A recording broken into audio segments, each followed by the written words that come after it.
What up guys, welcome to another Monday movie review. This week, a movie suggested by my good friend Ivan is Eragon. Eragon is the first book in a series of kids books, a series of young adult novels that were very popular in the early 2000s. Now, tell me if you've heard this story before, because it's a bit familiar, and that's kind of the problem in the movie. Eragon is a story about a young boy with the spirit of adventure in his heart, due to whatever circumstances, has to become the hero that he's meant to be because he's the chosen one. He meets a wise old man that'll show him the way, as well as a princess to save, and he has powers. Are we talking about Star Wars? Are we talking about Luke Skywalker? Are we talking about Frodo Baggins? Are we talking about Harry Potter? No. We're talking about Eragon. Is it Eragon? I don't know.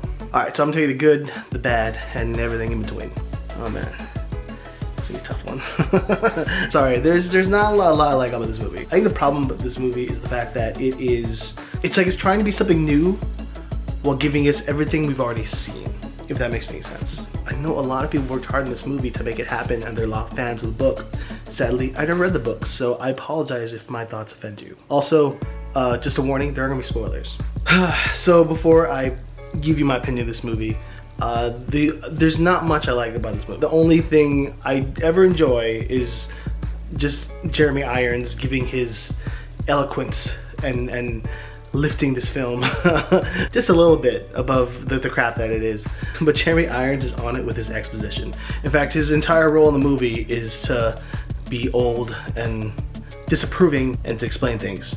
But let's get into it. So this is a world that used to be filled with dragons and dragon riders, these special humans who had this special bond with dragons, and they would soar and protect the lands and police the world. Sounds familiar. But one of their own betrayed them, eradicating all the dragon riders until there were no more dragons and no more dragon riders, because the rule is if a human dies, their dragon dies as well. That is a hardcore relationship.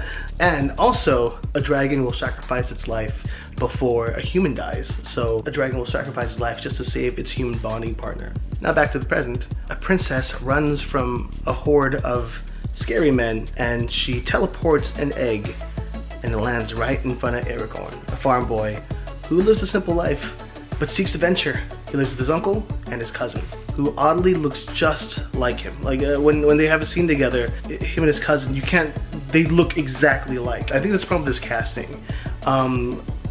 The leads are very generic looking. They're good looking people, but they're very generic. This world is it's very clean.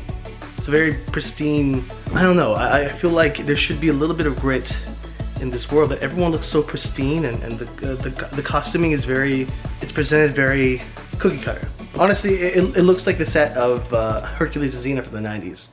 Now Eragon, not knowing that this is an egg. Now later, this egg hatches and it forms a bond with Eragon. It turns out the dragon chose him to be its partner, to be its bond.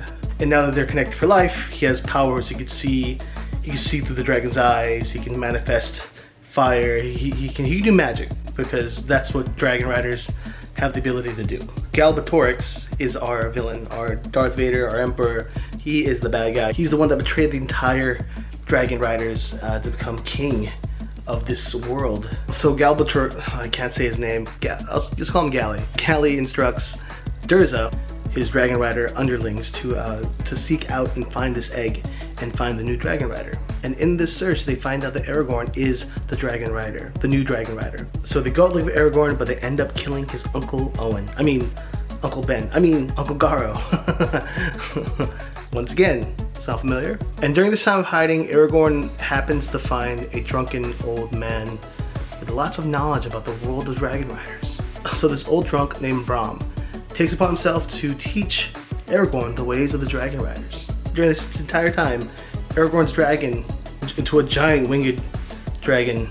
Basically, Eragon and his dragon have a mental bond. They speak psychically, they have this connection. So what he hears is the voice of Rachel Weisz, which is an odd voice for a dragon, and to me, I think. It's a very calm and gentle voice. Nothing that sounds ferocious or powerful like a dragon, sadly. It's later revealed that Brahm is actually a former dragon rider, because he bears the mark of the dragon rider. So Aragorn asks, "What happened to your dragon?" And he tells a story about how his dragon sacrificed his life to save his own. And in revenge, he killed the dragon rider that murdered his dragon. By doing so, killing the last dragon, ending the era of dragons. The name of this dragon rider who killed Brom's dragon? Morzon. Remember that name. So Eragon gets a vision of the princess in a dream, but it turns out to be Durza luring him to save the princess, so it's a trap. So Eragon foolishly goes to save her because he thinks it's a sign, plus it's a pretty girl. And while saving the princess, Aragorn gets trapped and Durza shows up. And before Durza can kill Aragorn, out of nowhere, Brom comes in, sacrifices his life to save Aragorn. Now Aragorn, the princess, and Brom need to escape. And during this escape, a young rogue saves him. His name, Murtaugh. And he is definitely giving off some Han Solo vibes. Sadly, during this adventure, Brom dies. But before he dies, Aragorn's dragon, Saphira, gives Brom one last chance to fly with the dragon, where he slowly dies, honestly giving a very beautiful performance by the great Jeremy Irons. So now, Eragon, Murtaugh, and the princess go out seeking a rebel tribe that has been building an army against Galbatrox. So this time they meet with the rebels. I mean, the tribes. But this is their last chance to take on Durza with the army of rebels. Tribes. Honestly, I don't need to tell you the rest of the story because I think you know what's going to happen. Luke destroys the Death Star and it's a happy ending. That's basically it. Now, don't get me wrong, I love fantasy movies. I didn't realize until I watched the movie, there are a lot of movies about humans and dragons. There's Dragon Slayer from the 80s, Dragonheart, Reign of Fire, well they're all bad guys now. I think one of the best films about the human dragon kinship would be How to Train Your Dragon. I love the How to Train Your Dragon series. They're beautiful, it's beautifully animated. I love the designs of those dragons. Now, this movie, man, oh man, this movie. Okay, here's the thing.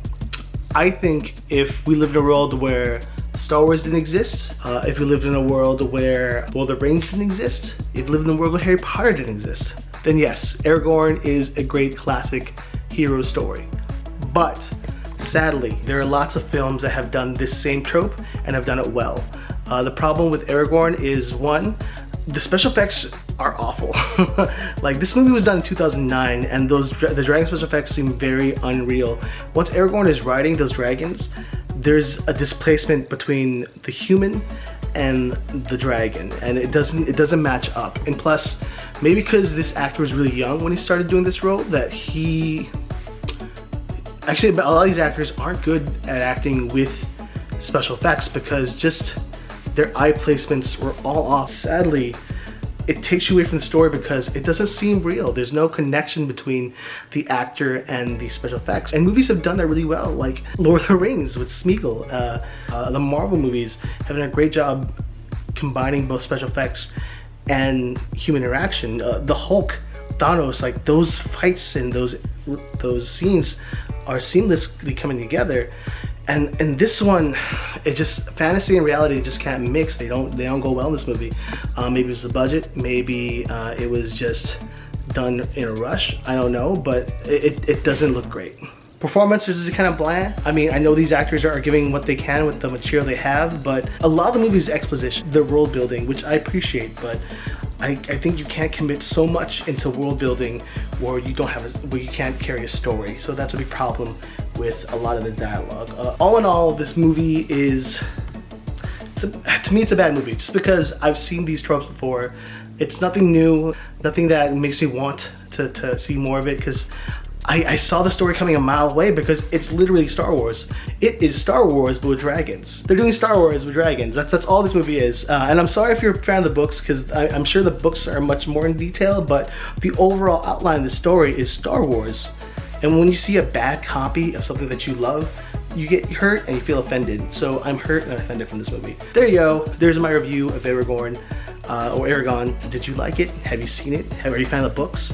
Let me know. I'd love to know what you guys think about it. But until then, I will see you on the next vlog.